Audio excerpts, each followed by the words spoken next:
অন্তর্বর্তীকালীন সরকারের উপদেষ্টাদের মধ্যে মন্ত্রণালয় বণ্টন। প্রধান উপদেষ্টা ডক্টর ইউনূস সামলাবেন ২৭ মন্ত্রণালয়। সব অপরাধীকে আইনের মাধ্যমে উপযুক্ত শাস্তি দেওয়া হবে জাতির উদ্দেশ্যে ভাষণে ডক্টর ইউনূস। তারুণ্যকে কাজে লাগিয়ে সমৃদ্ধ দেশ গড়ার প্রত্যয়। অন্তর্বর্তী সরকারকে শুভেচ্ছা জানিয়েছেন ভারতের প্রধানমন্ত্রী। সার্বিক সহযোগিতার আশ্বাস যুক্তরাষ্ট্র, ইউরোপীয় ইউনিয়ন ও জাতিসংঘে।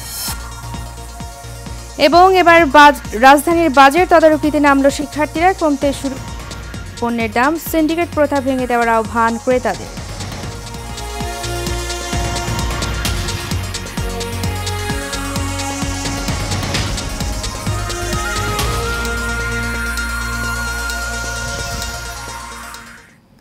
স্বাগত এশিয়ান নিউজে, সাথে আছি আমি উর্মি আক্তার। এতক্ষণ শুনছিলেন বিআরবি কেবল ইন্ডাস্ট্রিজ লিমিটেড সংবাদ শিরোনাম। এবারে চলে যাচ্ছি পুরো খবরে।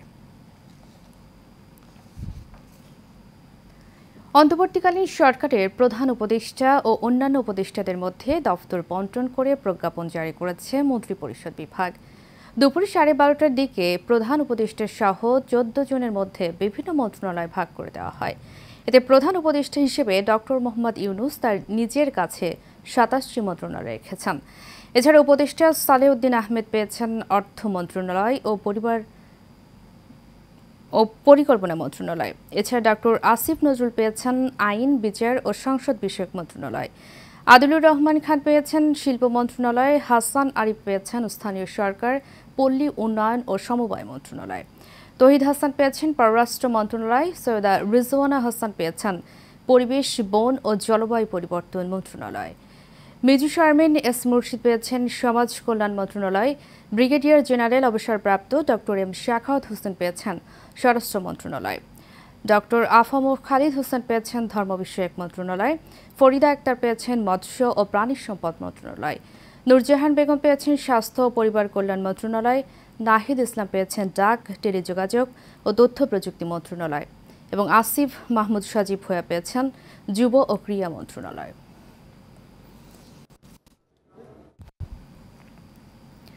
সাভারে জাতীয় স্মৃতিসৌধে ফুল দিয়ে বীর শহীদদের প্রতি শ্রদ্ধা জানিয়েছেন অন্তর্বর্তীকালীন সরকারের প্রধান উপদেষ্টা ডক্টর মোহাম্মদ ইউনূস। পুষ্পস্তবক অর্পণের পর শহীদদের স্মরণে তিনি কিছু সময় দাঁড়িয়ে নীরবতা পালন করেন। এ সময় তার সঙ্গে অন্য উপদেষ্টারা উপস্থিত ছিলেন। এরপর কেন্দ্রীয় শহীদ মিনারেও শ্রদ্ধা নিবেদন করেন তিনি। বিস্তারিত রকিব মানিকের রিপোর্টে। অন্তর্বর্তী সরকারের প্রধান উপদেষ্টা হিসাবে শপথ গ্রহণের পরদিনেই সকল উপদেষ্টাদের নিয়ে সাভারে জাতীয় স্মৃতিসৌধে বীর শহীদদের প্রতি ফুলেল শ্রদ্ধা নিবেদন করেন ডক্টর মোহাম্মদ ইউনূস। সকাল ৯টা ৫৩ স্মৃতিসৌধে পুষ্পস্তবক অর্পণ করেন প্রধান উপদেষ্টা ও কিছু সময় দাঁড়িয়ে নীরবতা পালন করেন। এ সময় সশস্ত্র বাহিনীর একটি চৌকস দল গার্ড অফ অনার দেয়। সেই সঙ্গে বেজে ওঠে বিউগলের করুণ সুর।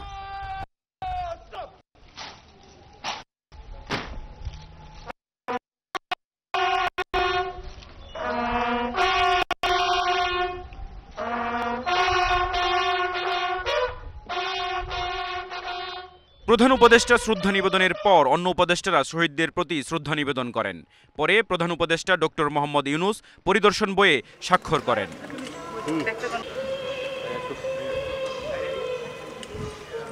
এরপর সকল উপদেষ্টাদের নিয়ে কেন্দ্রীয় শহীদ মিনারেও শ্রদ্ধা নিবেদন করেন অন্তর্বর্তী সরকারের প্রধান উপদেষ্টা। রকিব মানিক, এশিয়ান টেলিভিশন, ঢাকা।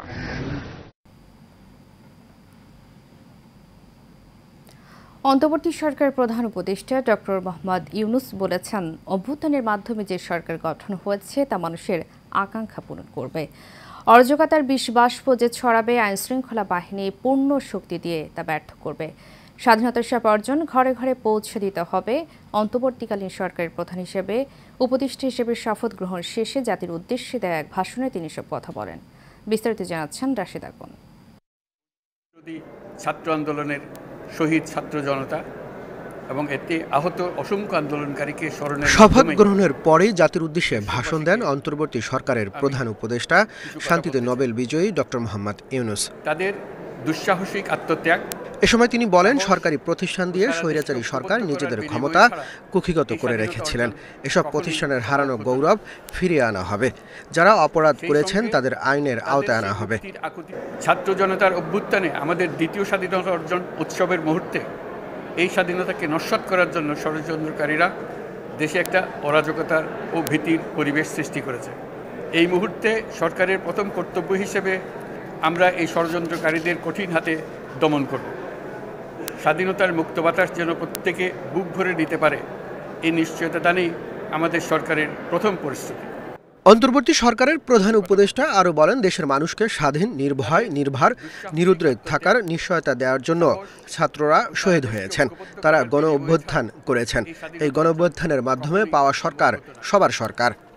কাল সূর্যোদয়ের সঙ্গে সঙ্গে গণতন্ত্রের, সুবিচারের, মানবাধিকারের নির্ভয়ে মত প্রকাশের পূর্ণ স্বাধীনতার জন্য সকলের স্বাচ্ছন্দ্যে জীবন ধারণের সুযোগ প্রদানের সচেষ্ট সরকারের ঘনিষ্ঠ সান্নিধ্য ও সহমর্মী পরশ দলমত নির্বিশেষে সবাই উপভোগ করবে। এটাই আমাদের লক্ষ্য। আমাদেরকে এই লক্ষ্য পূরণে সাহায্য করুন। আজ প্রত্যেকটি প্রতিষ্ঠান ও তার সদস্যরা নিজ নিজ কর্তব্য পালন করার মাধ্যমে দ্বিতীয় স্বাধীনতাকে উপভোগ করবেন, দেশকে গৌরবের শীর্ষে নিয়ে যাবেন এবং দেশবাসীকে এবং জগৎবাসীকে উপভোগ করার সুযোগ করে দেবেন। Rashed Akon, Asian television. অন্তর্বর্তীকালীন সরকারের প্রধান উপদেষ্টা হিসেবে শপথ নিয়েছেন ডক্টর মোহাম্মদ ইউনূস। বৃহস্পতিবার রাত 9টা 21 বঙ্গভবনে রাষ্ট্রপতি মোহাম্মদ শাহাবুদ্দিন তাকে শপথ পাঠ করান। পরে শপথ নিয়েছেন বাকি 13 উপদেষ্টা। তবে 3 জন উপদেষ্টা ঢাকার বাইরে অবস্থান করায় শপথ গ্রহণ অনুষ্ঠানে আসতে পারেনি। আরও জানাচ্ছেন নূর মোহাম্মদ ভুইয়া, ক্যামেরা ছিলেন মোহাম্মদ শাহজাহান। উৎকণ্ঠা আর অনিশ্চয়তার দোলাচলে দুলতে থাকা দেশের নতুন আশার আলোর অপেক্ষায় কোটি মানুষ। সবার নজর বঙ্গভবনের দিকে, যেখানে এক নতুন দিগন্তের সূচনা হতে যাচ্ছে। শপথ নেবেন অন্তর্বর্তীকালীন সরকারের নতুন উপদেষ্টারা। রাত 9টার পর বঙ্গভবনের দরবার হলে রাষ্ট্রপতি মোহাম্মদ শাহাবুদ্দিনের সঙ্গে প্রবেশ করেন অন্তর্বর্তীকালীন সরকারের নতুন উপদেষ্টা ডক্টর মোহাম্মদ ইউনূস। প্রথমে জাতীয় সঙ্গীত ও কোরআন তেলাওয়াত ও সাম্প্রতিক কোটা আন্দোলনের নিহতদের স্মরণে 1 মিনিট নীরবতা পালনের পর শুরু হয় শপথ বাক্য পাঠ। আমি মোহাম্মদ ইউনূস। প্রথমে অন্তর্বর্তীকালীন সরকারের উপদেষ্টা হিসেবে নোবেলজয়ী ডক্টর মোহাম্মদ ইউনূসকে শপথ বাক্য পাঠ করান রাষ্ট্রপতি মোহাম্মদ শাহাবুদ্দিন। আমি আইন অনুযায়ী অন্তর্বর্তীকালীন সরকারের প্রধান উপদেষ্টা পদের কর্তব্য বিশ্বস্ততার সহিত পালন করিব। আমি বাংলাদেশের প্রতি অকৃত্রিম বিশ্বাস ও আনুগত্য পোষণ করিব। এরপর উপদেষ্টা হিসেবে শপথ নেন Salahuddin Ahmed, doctor Asif Nazrul, brigadier general M A Sakhawat Hossain, Adilur Rahman Khan, Hasan Arif, Touhid Hossain, Syeda Rizwana Hasan, Mohammad Nahid Islam, Asif Mahmud Sajib Bhuiyan, Farida Akhter, AFM Khalid Hasan, Nurjahan Begum ও শারমিন মুর্শিদ। সকলের প্রতি আইন অনুযায়ী যথাবিহিত আচরণ করিব। তবে ঢাকার বাহিরে থাকার কারণে 3 উপদেষ্টা সুপ্রদীপ চাকমা, ফারুকি আজম ও বিধান রঞ্জন রায় শপথ নেবেন পরে। নতুন এই সরকারের মধ্য দিয়ে নতুন এক সূচনায় পা রাখল বাংলাদেশ। এই সরকারের মধ্য দিয়েই আগামীর সুন্দর সমৃদ্ধির বাংলাদেশ গড়ে তুলবে, এমনটাই প্রত্যাশা সাধারণ মানুষের। নূর মোহাম্মদ ভূঁইয়া, এশিয়ান টেলিভিশন, বঙ্গভবন, ঢাকা। অন্তর্বর্তীকালীন সরকারের প্রধান উপদেষ্টা ডক্টর মোহাম্মদ ইউনূসকে শুভেচ্ছা জানিয়েছে ভারতের প্রধানমন্ত্রী নরেন্দ্র মোদী। বৃহস্পতিবার অন্তর্বর্তীকালীন সরকার শপথ নেওয়ার পর সামাজিক যোগাযোগ মাধ্যমে শুভেচ্ছা জানান তিনি। পোস্টে নরেন্দ্র মোদী বলেন, নতুন দায়িত্ব গ্রহণের জন্য প্রফেসর ডক্টর মোহাম্মদ ইউনূসের প্রতি শুভেচ্ছা রইল। বাংলাদেশ দ্রুত স্বাভাবিক অবস্থায় ফিরে আসবে বলে আমরা আশা করি। পাশাপাশি হিন্দু ও অন্যান্য সংখ্যালঘু সম্প্রদায়ের নিরাপত্তা এবং সুরক্ষা নিশ্চিতের আশাবাদ ব্যক্ত করেন তিনি। এদিকে বাংলাদেশের নতুন অন্তর্বর্তীকালীন সরকারকে স্বাগত জানিয়েছে যুক্তরাষ্ট্র। গণতন্ত্রকে এগিয়ে নিতে একসঙ্গে কাজ করার বিষয়ে আশা প্রকাশ করেছে ওয়াশিংটন। যুক্তরাষ্ট্রের পররাষ্ট্র দপ্তরের মুখপাত্র ম্যাথু মিলার বৃহস্পতিবার সাংবাদিকদের কথা বলেছেন।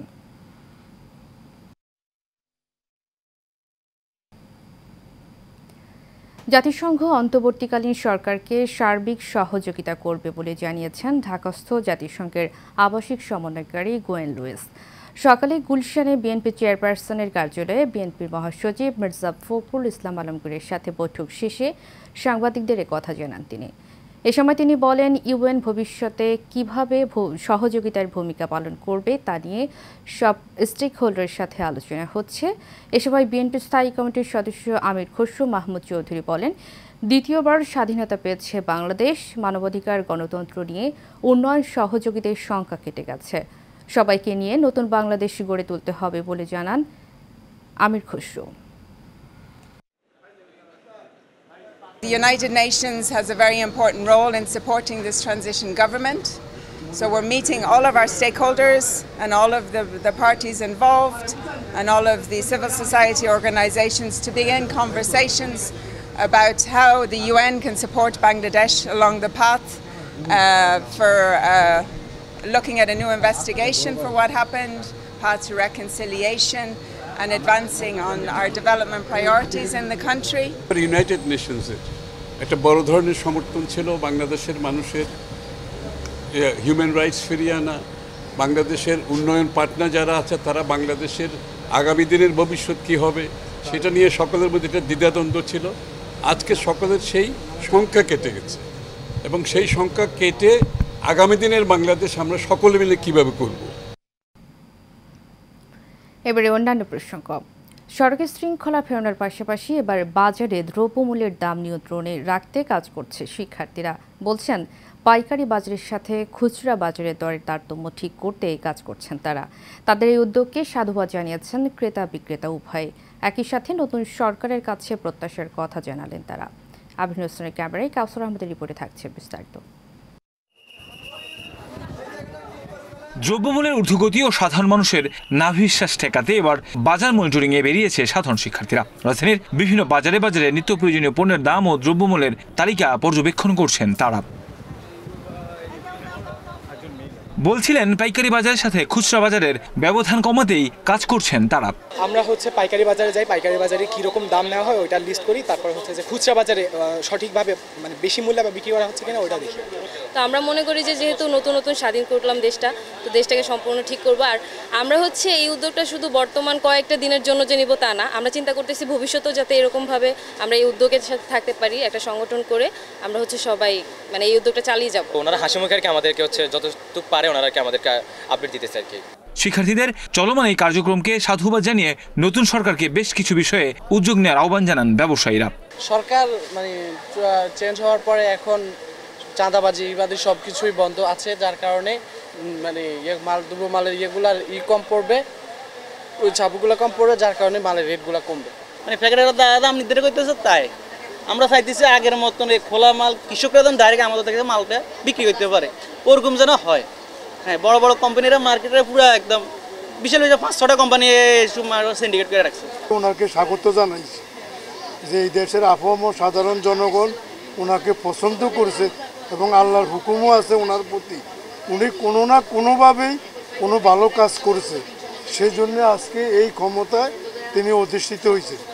আমরা আশা করব ওনার কথা এবং কাজে যেন এক হয়।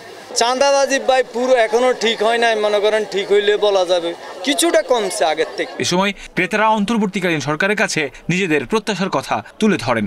মেন দ্রব্যমূল্য ঊর্ধ্বগতিটা যাতে রোধ করতে পারে সবাই, যাতে কেনার সামর্থ্যের মধ্যে থাকতে পারে, এটা আমরা আশা করতেছি। শুধু বাজার মনিটরিং করলে হবে না, কারণ ওরা কতক্ষণ মনিটরিং করবে। আমাদের সবার মধ্যে একটা দেশপ্রেম, আমাদের সবার মধ্যে একটা নৈতিক মূল্যবোধ, এটা আমাদেরকে গ্রো করতে হবে, সেইটাতে আমরা নিজেরা যেন উজ্জীবিত হই। কথা হয়েছে আমরা চাই দেশটা সাধারণভাবে চলুক, সবাই ভালো থাকুক। সারা দেশে শান্তি শৃঙ্খলা ফেরানোর পাশাপাশি দ্রব্যমূল্য সব শ্রেণী পেশার মানুষের নাগালের মধ্যে আসবে, এমনটাই প্রত্যাশা সবার। কাউসার আহমেদ, এশিয়ান টেলিভিশন, ঢাকা। বর্তমানে দেশের কোথাও নেই ট্রাফিক পুলিশ। এই পরিস্থিতিতে যান চলাচল নির্বিঘ্ন রাখতে সাধারণ শিক্ষার্থীরা আজই সড়কে ট্রাফিক ব্যবস্থা নিয়ন্ত্রণ করছেন। তারা জানালেন, নতুন সরকারের কাছে নানা প্রত্যাশার কথা। এই যে মিতুর রিপোর্টে থাকছে বিস্তারিত। যে বয়সে বই খাতা কিংবা খেলার মাঠে থাকার কথা সেই কোমল হাতের ইশারায় শৃঙ্খলা ফিরেছে যানজটের শহর ঢাকায়। চারিদিকে যখন অরাজক পরিস্থিতি, পুলিশবিহীন দেশে ট্রাফিক ব্যবস্থাপনার কাজ করছে শিক্ষার্থীরাই। তারা জানালেন নতুন বাংলাদেশ গড়ার লক্ষ্যে নানা প্রতিকূলতা থাকার পরেও নিজেরাই কাজ করে যাচ্ছেন মাঠে ঘাটে। এখন কোথাও পুলিশ নেই, তাই দেশটা তো আমাদের, এই দেশটাকে রক্ষা করা আমাদের দায়িত্ব। আমরা যেমন ছাত্র হয়ে প্রতিবাদ করে দেশটাকে আজকে স্বাধীন করেছি, তাই পুরো দেশটাকে রক্ষা করা আমাদের দায়িত্ব। পুলিশ না থাকার কারণে আমরা কি করছি, গাড়িগুলোকে সুশৃঙ্খলভাবে তাদেরকে পার করে দিতে পারতেছি, তারা সহজে যেতে পারছে এবং কোথাও গ্যাঞ্জাম হচ্ছে না, কোথাও টাকা নেওয়া হচ্ছে না, 1 টাকাও আমরা নিই না। এদিকে শান্তিতে নোবেলজয়ী প্রফেসর ডক্টর মোহাম্মদ ইউনূসের নেতৃত্বে অন্তর্বর্তীকালীন সরকারের উপদেষ্টা পরিষদ ইতিমধ্যে শপথ গ্রহণ করেছেন। বিগত বছর ধরে দেশে চলমান রাজনৈতিক পরিস্থিতি থেকে নতুন সরকার মানুষের কাছে গ্রহণযোগ্য হবে বলে মনে করছেন শিক্ষার্থীরা। একই সঙ্গে দেশের ইতিবাচক পরিবর্তনের নতুন আশাও দেখছেন তারা। আমাদের প্রত্যেকটা জিনিস তাদের খেয়াল রাখা উচিত। আমরা যেরকম আমাদের মা বাবার কাছে সেফ থাকি, ওরকম যাতে আমরা আমাদের সরকারের কাছেও সেফ থাকি। তাদেরকে দেখে যাতে আমাদের ভয় না লাগে, তাদেরকে দেখে যাতে আমরা বুঝতে পারি যে সে আমাদেরকে কতটা ভালোবাসে, আমাদের জন্য তাদের দায়িত্ববোধ কি। আমরা দেশের জন্য করতেছি, আমরা দেখছি দেশের সরকার আমাদের জন্য কি করবে। যেই সমস্যাগুলোর জন্য আমাদের আগের প্রধানমন্ত্রীকে আমরা পদত্যাগ করিয়েছিলাম, আশা করি সেই সমস্যাগুলো তারা খুব দ্রুত সমাধান করবে এবং আমরা চাচ্ছি আমরা একটা পরিচ্ছন্ন, সুস্থ এবং স্বাভাবিক এবং একটা সমৃদ্ধশালী বাংলাদেশ চাচ্ছি। নতুনভাবে দেশকে গড়ানো হোক, আমাদের সবাই একসাথে পাশে থাকি এবং একসাথে সকলে মিলে সমাজের উন্নয়নে কাজ করি। অপরদিকে বিশিষ্টজনরা বলছেন এই সরকারের প্রথম কাজ আইন শৃঙ্খলা পরিস্থিতি নিয়ন্ত্রণে আনা, অর্থনীতি পুনরুদ্ধার, মূল্যস্ফীতি নিয়ন্ত্রণে তারা ভূমিকা রাখবে বলেও আশা তাদের। এইচএ মিতু, এশিয়ান টেলিভিশন, ঢাকা। সামাজিক উন্নয়নমূলক সংগঠন মিরপুর বন্ধু মহল সামাজিক সংঘের পক্ষ থেকে সড়কে শৃঙ্খলা ফেরানোর দায়িত্বে থাকা শিক্ষার্থীদের মাঝে খাবার বিতরণ করা হয়েছে। রাজধানী মিরপুরের বিভিন্ন এলাকায় সংগঠনের প্রধান সমন্বয়ক মিজানুর রহমান বিপ্লবের উদ্যোগে সব খাবার বিতরণ করা হয়। এ সময় উপস্থিত ছিলেন ন্যাশনাল পিপলস যুব পার্টির আহ্বায়ক মোহাম্মদ তারিকুল ইসলাম সুমন, মিরপুর বন্ধু মহল সামাজিক সংঘের অন্যান্য সমন্বয়ক এবং কর্মীবৃন্দ। তাদের এই কর্মকাণ্ড আগামীতেও অব্যাহত থাকবে বলে জানান তারা। বন্ধুমহল একটি অত্যাধুনিক সামাজিক সংঘ, তারা সবসময় সামাজিক অ্যাক্টিভিটিতে অংশগ্রহণ নিয়ে আসতেছিল এবং ভবিষ্যতেও থাকবে এবং ছাত্রদের পাশে দাঁড়াতে পেরে আমরা কৃতজ্ঞ, কারণ তারা অক্লান্ত পরিশ্রম করতেছে, পুলিশ ভাইদের দায়িত্ব স্টুডেন্ট ভাইরা পালন করতেছে। আমরা যদি এতটুকু না করি তাহলে আমাদের বন্ধুমহলই ব্যর্থ। এই বন্ধুমহল ভবিষ্যতে এইভাবেই কাজ করবে, অতীতে যেইভাবে ছিল বর্তমানে ঠিক সেইভাবেই আছে। বাংলাদেশ শ্রমিক অধিকার ফেডারেশনের উদ্যোগে র্যালি ও সমাবেশ হয়েছে। শ্রমিক অধিকার ফেডারেশনের চেয়ারম্যান হুমায়ুন কবির তালুকদার নবগঠিত অন্তর্বর্তীকালীন সরকারকে অভিনন্দন জানিয়েছেন। এ সময় বৈষম্য বিরোধী ছাত্র আন্দোলনে নিহত সকলের বিদেহী আত্মার মাগফিরাত কামনা করা হয়। সমাবেশে উপস্থিত ছিলেন বাংলাদেশ শ্রমিক অধিকার ফেডারেশনের প্রেসিডিয়াম সদস্য মুরাদ খান, মহাসচিব লিঙ্কন মিয়া, বাংলাদেশ সড়ক পরিবহনের অ্যাসোসিয়েশনের সাধারণ সম্পাদক মিজানুর রহমান ভূঁইয়া সহ অনেকে।